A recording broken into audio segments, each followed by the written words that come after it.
Hi guys, this is Nisha Singh. So today discuss about the topic infertility.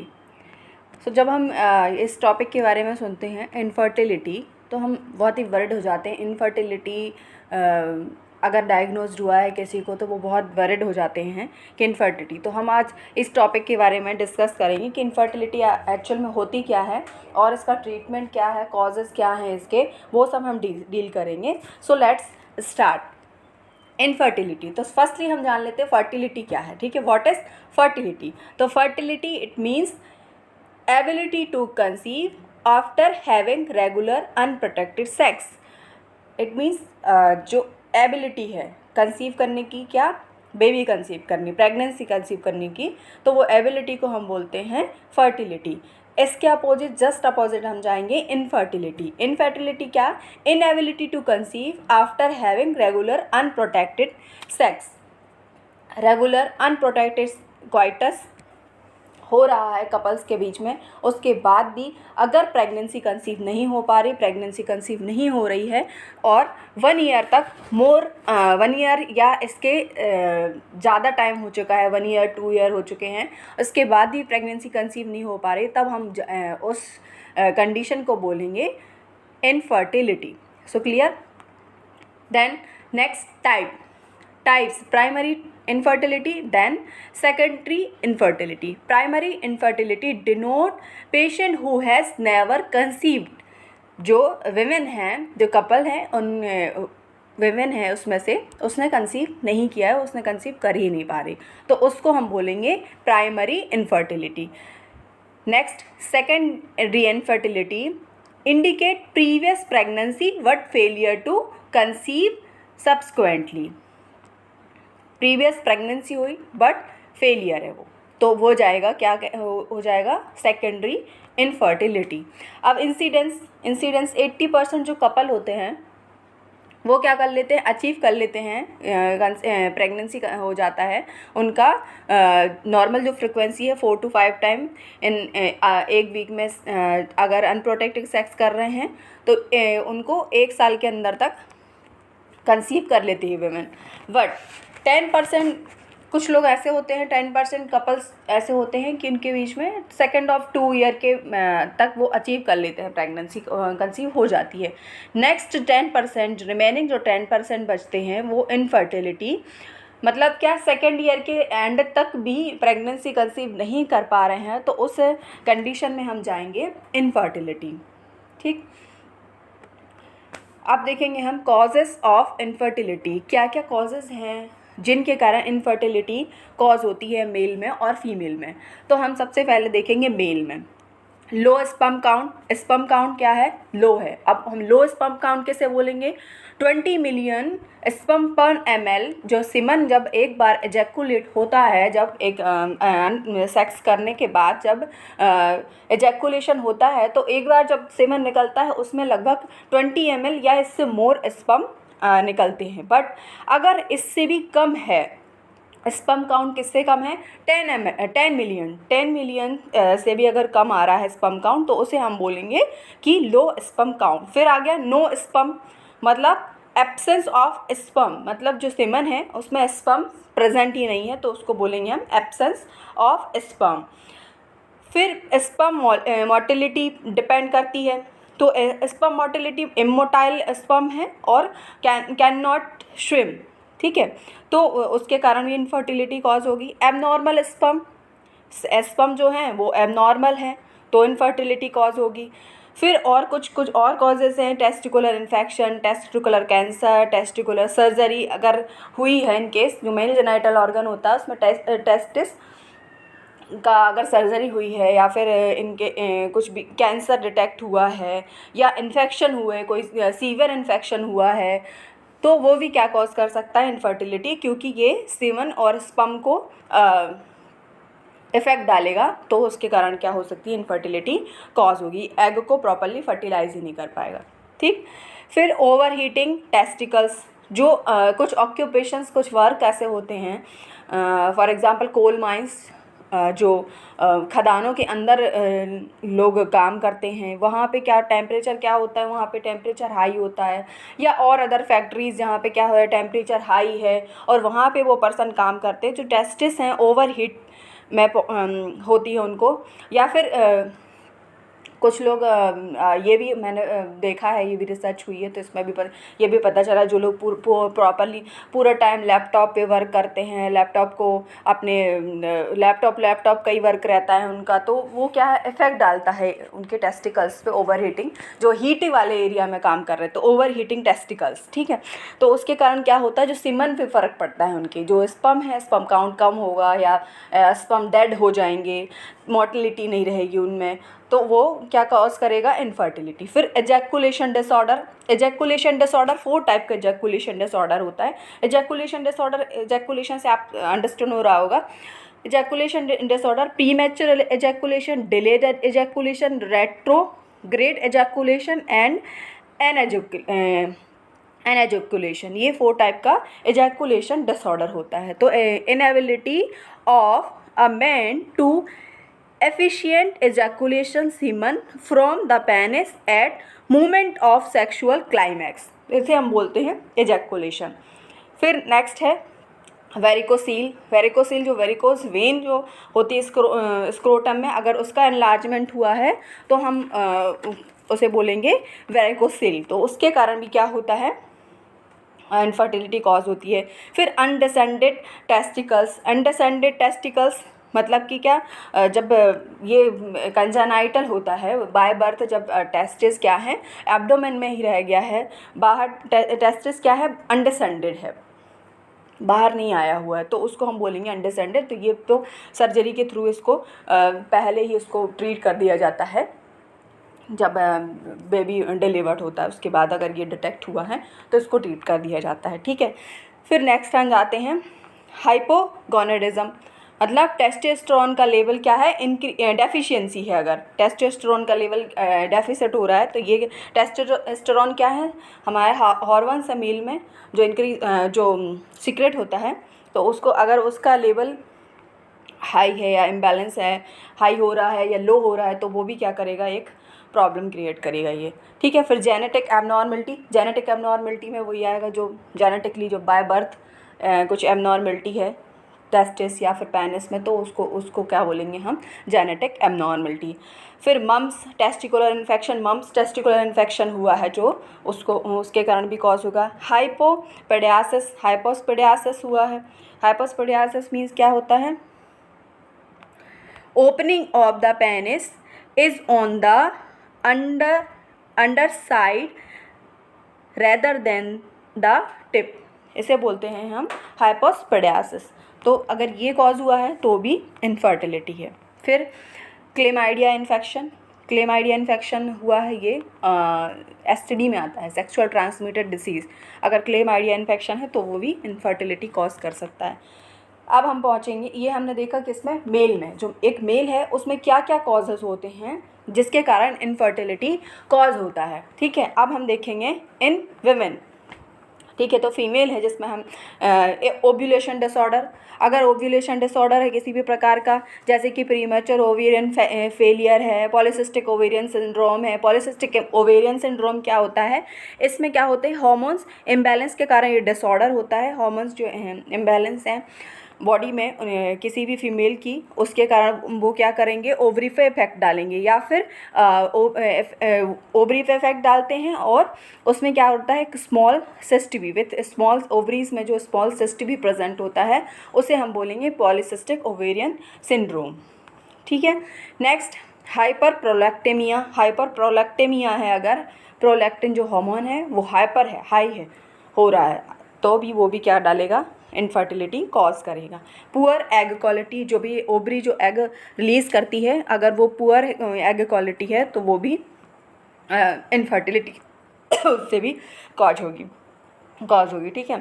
Problem in uterus and fallopian tubes, अगर fallopian tubes कई बार सुनते हैं हम fallopian tubes block होती हैं females में, ये एक प्रॉब्लम होती है, ठीक है। अगर वहाँ पे किसी भी प्रकार का इन्फेक्शन है तो, और फिर अगर उस सर्जरी हुई है, फैलोपियन ट्यूब्स की, अगर या तो रिमूव कर दिया गया फैलोपियन ट्यूब्स को, तो ये भी क्या होगा, इससे भी क्या होगा, कॉज होगी क्या, इनफर्टिलिटी। सब म्यूकोसल फेब्रॉइड्स मीन्स कहीं पे भी जो सब म्यूकोसल एरिया होता है वहाँ पे फेब्रॉइड्स हो जाना, मतलब क्या, ट्यूमर फॉर्म हो जाना, ठीक है। फिर एंडोमेट्रोसिस,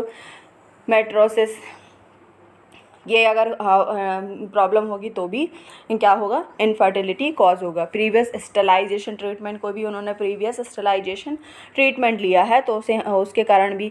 फिर कुछ ड्रग्स रहती हैं वो अगर यूज़ की हैं, ड्रग्स की यूज़ कर रहे हैं, एस्पिरिन और आइबुप्रोफेन, NSAID, इसके अंदर जो एस्पिरिन और आइबुप्रोफेन जो टैबलेट्स अगर आ रही हैं तो ये यूज़ करते हैं, अगर एक्सेसिवली यूज़ करें, किसी भी चीज़ का हम एक्सेसिव यूज़ करते हैं तभी वो बॉडी पे हमारे इफ़ेक्ट डालती है, ठीक है। तो हम NSAID non steroid anti inflammatory drugs होती हैं, तो ये एस्पिरिन आइबुप्रोफेन फॉर एग्जांपल, ये अगर इनटेक कर रहा है पेशेंट जो है तो उसको उसके कारण भी हो सकता है कि इनफर्टिलिटी कॉज हुई हो, ठीक है। फिर chemotherapy, radiotherapy, illegal drug it means जो भी जो कोकीन होती है, चरस गांजा, ऐसे जो ड्रग्स एडिक्टेड होते हैं, जो अगर आप किसी भी प्रकार का ड्रग, इस तरह का ड्रग यूज़ कर रहे हैं, वो भी इनफर्टिलिटी कॉज कर सकती है, ठीक है। फिर इन्वेस्टिगेशन आ जाते हैं। अब अपन इन्वेस्टिगेशन क्या क्या होंगी, तो आप इन्वेस्टिगेशन सबसे फर्स्टली तो आप जब भी अगर ऐसा किसी को भी कॉज हुआ है तो फर्स्टली इन्वेस्टिगेशन में क्या होगी, हिस्ट्री टेकिंग, प्रॉपर पूरा हिस्ट्री लिया जाएगा। Examination, all over body investigation के होंगे, रूटीन टेस्ट जो भी होता है, ब्लड टेस्ट होंगे, CBC होगा, आपके हार्मोन टेस्ट होंगे, तो ये सारे टेस्ट होंगे। और देन क्या होगा, मेल में सीमन का टेस्ट होगा, ठीक है। सीमन में फ्लूइड जो सीमनल फ्लूइड एनालिसिस है उसको एनालाइज किया जाएगा, क्या उसमें क्या देखा जाएगा, वही स्पर्म काउंट, ठीक है, एक्सेट्रा। तो ये सब चीज़ें देखी जाएंगी सीमन में। तो ये हम इन्वेस्टिगेशन कैसे करते हैं, मतलब पेशेंट है जो उसको बोलते हैं कि आपको 2 to 3 डेज़ का क्या करना है, आपको अवॉइड करना है, जो क्वाइटस है उसको अवॉइड करना है। उसके बाद आपको सीमन को कलेक्ट करके एक क्लीन जार उनको दिया जाता है, जो ग्लास क्लीन ड्राई क्लीन जो जार है वो दिया जाता है, तो उनको फिर वो सीमन लाने के लिए बोला जाता है। उसके बाद वो टेस्ट होता है सीमन एनालिसिस, ठीक है। फिर डेप्थ एवोल्यूशन, जैसे कि मैंने आपको पहले भी बताया, हार्मोन्स के टेस्ट होंगे, वही testosterone, prolactin, FSH etcetera. Testicular biopsy भी आ सकता है, ठीक है। फिर कैरियोटाइप एनालिसिस भी होगा। कैरियोटाइप एनालिसिस इट मीन्स जो क्या क्रोमोसोम्स हैं, तो क्रोमोसोम्स भी के बारे में उसमें टेस्ट किया जाता है, क्रोमोसोम्स एबनॉर्मल तो नहीं हैं, ठीक है, ये सब देखेंगे। फिर इन्वेस्टिगेशन आ जाते हैं हम इन फीमेल में भी general medical history, surgical history, menstrual history, obstetric history, contraceptive practice, अगर किसी भी प्रकार का कॉन्ट्रासेप्टिव्स जो यूज़ करते हैं और लोग, जैसे कि कॉन्डोम हो गया, कॉन्डोम कॉन्ट्रासेप्टिव है। फिर कॉन्ट्रासेप्टिव पिल्स होती हैं, अगर वो तो यूज़ नहीं कर रहे हैं तो उसके कारण भी क्या हो, इनफर्टिलिटी होगी, ओबियस है। फिर एग्जामिनेशन हम करेंगे, general examination, systematic whole over gynaecological examination, speculum examination, vagina का एग्जामिनेशन किया जाता है। स्पेकुलम एग्जामिनेशन में मेम्ब्रेन्स वजाइना को हम देखते हैं, वजाइना का एग्जामिनेशन होता है। फिर डायग्नोसिस ऑफ ओव्यूलेशन में डायरेक्ट मेंस्ट्रुअल हिस्ट्री, सोनोग्राफी, ये सब देख लेंगे हम। और BBT और सर्वाइकल म्यूकस स्टडी की जाएगी। BBT मतलब बेसल बॉडी टेम्परेचर। जनरली क्या होता है, ओव्यूलेशन के टाइम फीमेल्स में क्या है, जो टेम्परेचर है, बॉडी टेम्परेचर वो इंक्रीज़ हो जाता है, कितना, 0.2 सेल्सियस तक, जो नॉर्मल बॉडी टेम्परेचर का 0.2 सेल्सियस टेम्परेचर वुमेन में इंक्रीज़ होगा, कब, जब ओव्यूलेशन का टाइम। तो वो हम देखेंगे कि ओव्यूलेशन का टाइम क्या है, ठीक है, वो हम डिटेक्ट करेंगे। वेजाइनल साइटोलॉजी, वेजाइनल एग्जामिनेशन होंगे, जो वेजाइनल में जो भी एपिथेलियम सेल्स उनको देखेंगे, ठीक है। एंडोमेट्रियल बायोप्सी, उसका बायोप्सी करेंगे। हार्मोनल एस्टिमेशन, हार्मोन्स हम देखेंगे यूरिन में, LH, और डायरेक्ट फिर हम करेंगे लेप्रोस्कोपी। अब आ जाते हैं हम ट्रीटमेंट में। तो ट्रीटमेंट में हम सबसे पहले बोथ कपल्स को दोनों को हम साथ में बुलाते हैं। ट्रीटमेंट जब शुरू करना होता है इनफर्टिलिटी का जनरली, तो उनको साथ में बुलाया जाता है कपल्स को, और उनसे एश्योर लिया जाए। फिर उनके बॉडी वेट, उनका अगर स्मोकिंग और अल्कोहल यूज़ करते हैं तो उनको अवॉइड करने के लिए वो बोला जाता है कि आप उसको अवॉइड कीजिएगा। फिर अगर किसी भी प्रकार की कोइटल प्रॉब्लम है, उनकी जो सेक्स प्रॉब्लम्स हैं उनको सुनाया जाता है। फिर उनको भी सॉल्व किया जाता है कि आप किस प्रकार से इसको सॉल्व कर सकते हो, वो उन्हें इंस्ट्रक्शन दिए जाते हैं। ठीक है। फिर ट्रीटमेंट में मेल फर्टिलिटी में जनरल में हम उन्हें देते हैं, उनका स्पर्मेटोजेनेसिस को हम क्या करना है, इम्प्रूव करना है। तो कुछ जनरल्स केयर होती हैं जिससे हम स्पर्मेटोजेनेसिस को हम क्या कर सकते हैं, इम्प्रूव कर सकते हैं। ठीक है उनको। फिर avoid tight warm undergarments, male में बोला जाता है कि वार्म और टाइट अंडरगारमेंट्स को उनको क्या करना है, अवॉइड करना है। ठीक है, टेस्टिकुलर टेम्परेचर के लिए। ठीक है। फिर use of vitamin E, C, D और B12 और फॉलिक एसिड को ये दिए जाते हैं क्या करने के लिए, इम्प्रूव स्पर्मेटोजेनेसिस। ठीक। और अब स्पर्मेटोजेनेसिस मैं बार बार बोल रही हूँ, तो स्पर्मेटोजेनेसिस क्या होता है, स्पर्मेटोजेनेसिस होता क्या है, स्पर्मेटोजेनेसिस आप कैसे बताएंगे स्पर्मेटो, तो आप प्लीज़ मुझे कमेंट में लिख के बताइए स्पर्मेटोजेनेसिस क्या होता है। ठीक है, ये मैं आप लोगों से पूछती हूँ।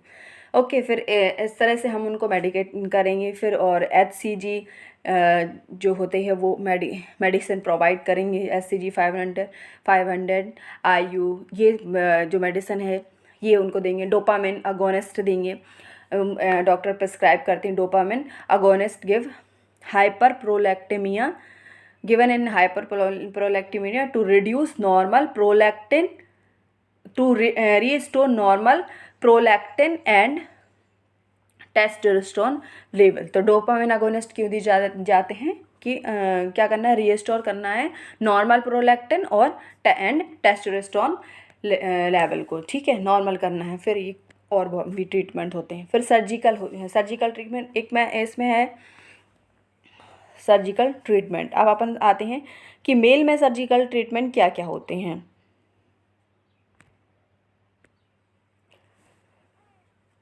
एक होता है वैसोवेसस्टॉमी या वैसो एपिडेमोस्टॉमी।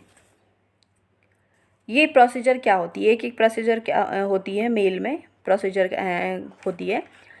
तो ये कैसे होता है, इस प्रोसीजर को हम कैसे कंडक्ट करते हैं, ये आप लोग मुझे बताइएगा। वैसेक्टोमी क्या होता है, वैसे जो वैसीएक्टोमिस जो जो वैसे इनको रिवर्ट किया जाता है।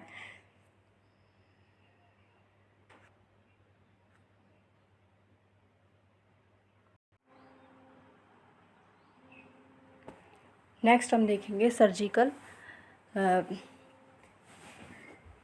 मैनेजमेंट। सर्जिकल मैनेजमेंट क्या होगा, सर्जिकल मैनेजमेंट में फर्स्ट है वैसो एपिडेमोस्टोमी।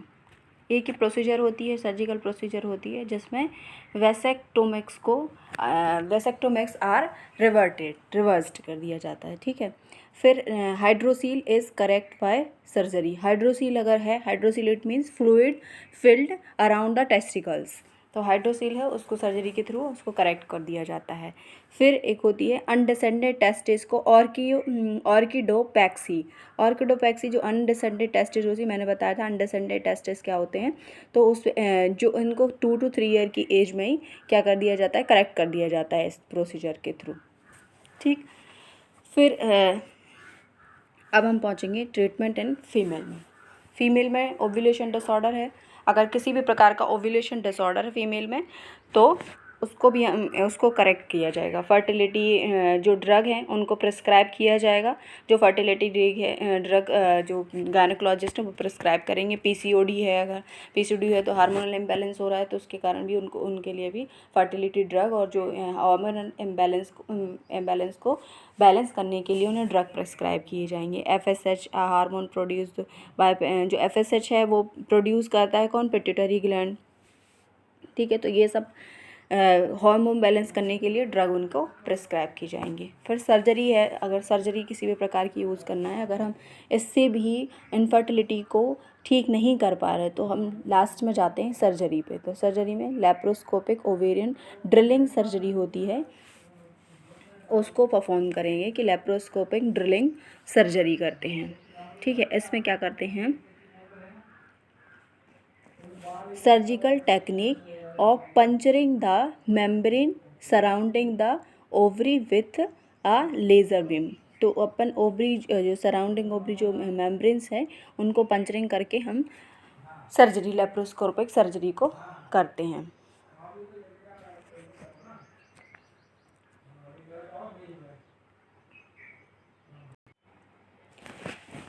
फिर हम करेंगे वेज रीसेक्शन। तो ये भी एक सर्जरी होती है, इसमें भी इसको भी हम क्यों परफॉर्म करते हैं, जो ट्यूमर है, जो सिस्ट फॉर्म हुआ है, ओवरी में हुआ है या फिर यूट्रस में है, तो इनको रिमूव करने के लिए हम ये सब सर्जरी परफॉर्म करते हैं। अब हम सर्जरी भी अगर करके प्रेगनेंसी कंसीव नहीं हो पा रही है, कंसीव नहीं कर पा रही हैं, तो उसको हम फिर करेंगे असिस्ट रिप्रोडक्टिव टेक्नोलॉजी ART। इसके अंदर ये जो टेक्नोलॉजी, इसके अंदर जो प्रोसीजर्स आती हैं वो बहुत सारी प्रोसीजर्स हैं। आपने सुना होगा IVF, गिफ्ट, GIF, ये सब प्रोसीजर्स हैं जो वो किसके अंदर आती हैं, ART। तो IVF को हम देखेंगे in vitro fertilisation and embryo transfer. तो उसमें क्या करते हैं, इन विट्रो फर्टिलाइजेशन, इसमें क्या करते हैं कि वेमेन का जो एग है उसको बाहर रिमूव कर लेते हैं। फिर उसके बाद हम इसको ये स्टार्ट हो जाती है, फर्स्ट स्टेप इसका क्या होता है, Day 1 ऑफ पीरियड। जब Day 1 है पीरियड्स का, हम उसे आइडेंटिफाई करेंगे, जो कपल्स हैं उनसे पूछेंगे। फिर उसके बाद से ये प्रोसीजर स्टार्ट हो जाती है। सेकंड में हम स्टिमुलेट इंडिंग ओवरीज हैं, ओवरी को क्या करेंगे, जो स्टिमुलेट करेंगे। कुछ ड्रग्स अगर प्रिस्क्राइब करनी है तो कुछ ड्रग्स जो रहती हैं वो गायनेकोलॉजिस्ट प्रिस्क्राइब करते हैं। फिर स्टेप 3 में एग है, जो एग को हम क्या कर लेंगे, बाहर ले लेंगे, एग को बाहर ले लेंगे। फोर्थ में हम क्या करेंगे, स्टेप जो फोर्थ, एग बाहर लिया, फिर एग जैसे ही हमने बाहर लिया उसके बाद हमें क्या चाहिए पड़ेंगे, स्पर्म, फर्टिलाइजेशन के लिए स्पर्म। तो स्पर्म लेंगे, फिर फर्टिलाइजेशन होगा, फर्टिलाइजेशन होके एम्ब्रियो का डेवलपमेंट, कुछ टाइम के लिए एम्ब्रियो का डेवलपमेंट देखेंगे। एम्ब्रियो डेवलप हो गया, फिर उसको हम क्या कर देंगे, एम्ब्रियो को क्या कर देंगे, यूट्रस में ट्रांसप्लांट कर देंगे। इसके बाद हम ट्रांसप्लांट करने के बाद फिर ब्लड टेस्ट वगैरह जो टेस्ट होते हैं उनको करेंगे और ऑब्जर्व करेंगे। ये होती है एक IVF प्रोसीजर। फिर एक होता है दूसरा gift, GIFT, gift, gamete intrafallopian transfer. तो इसमें भी क्या करते हैं, गैमीट इंट्राफैलोपियन ट्रांसफ़र में जो removing eggs mixing them with the sperm, मतलब वही फर्टिलाइजेशन हम करवा एग को रिमूव करके फर्टिलाइजेशन करवा के फिर इसको क्या कर देते हैं हम इमीडिएटली, मतलब जल्दी से इमीडिएटली हम क्या कर देते हैं, प्लेस कर देते हैं फैलोपियन ट्यूब्स में। ठीक है, फिर फैलोपियन ट्यूब से ये फिर अपने आप आके यूट्रस में होगा। आपको पता होगा कि फर्टिलाइजेशन कहाँ होता है, जो फैलोपियन ट्यूब में एम्पुला होता है वहाँ पे एग और स्पर्म जाके एग को फर्टिलाइज करता है। फिर उसके बाद वहाँ से जो एम्ब्रियो है, जो जाइगोट है, वो बन के कहाँ फिर ट्रांसप्लांट होता है, यूट्रस में। ठीक है, फिर नेक्स्ट है शिफ्ट करके एक प्रोसीजर होता है, GIFT, zygote intra fallopian transfer, एक ये प्रोसीजर होता है। इसमें भी एग को फर्टिलाइज करवाया जाता है और इसको उसमें यूट्रस है उसमें ट्रांसप्लांट कर दिया जाता है। ऐसे ही एक प्रोसीजर होती है POST, पेरोटेनियल oocyte and sperm transfer. POST एक प्रोसीजर होती है। इसमें भी क्या किया जाता है कि जो स्पर्म है और oocyte एंड स्पर्म को ट्रांसफ़र, मतलब इसमें methods sperm egg and are directly placed into the peritoneal cavity near the fallopian tubes under guidance में, जो डॉक्टर्स के गाइडेंस में ये सब प्रोसीजर की जाती हैं। ठीक है, ये सारी प्रोसीजर कौन करते हैं, गायनेकोलॉजिस्ट। ठीक, तो ये सारी प्रोसीजर्स और भी मेथड्स ऑफ स्पर्म रिकवरी दिया हुआ है। ये प्रोसीजर किस में होती है, मेंस में। तो टेस्टिकुलर स्पर्म एक्सक्रेशन ये प्रोसीजर होती है एक। तो ये सारी प्रोसीजर किस में की जाती है, सारी प्रोसीजर के थ्रू ही हम क्या कर सकते हैं, फर्टिलिटी का ट्रीटमेंट कर सकते हैं। So thank you, this is all about the topic. I hope कि आप लोगों को समझ में आया होगा, और जो भी आपके और डाउट्स हैं उसको प्लीज़ मुझे बताइएगा, कमेंट सेक्शन में लिख के दीजिएगा। जो भी आपके डाउट्स हैं, आपको और क्या चाहिए, तो उसके ऊपर भी मैं आपको वीडियो बना के सेंड करूँगी। Okay, thank you so much.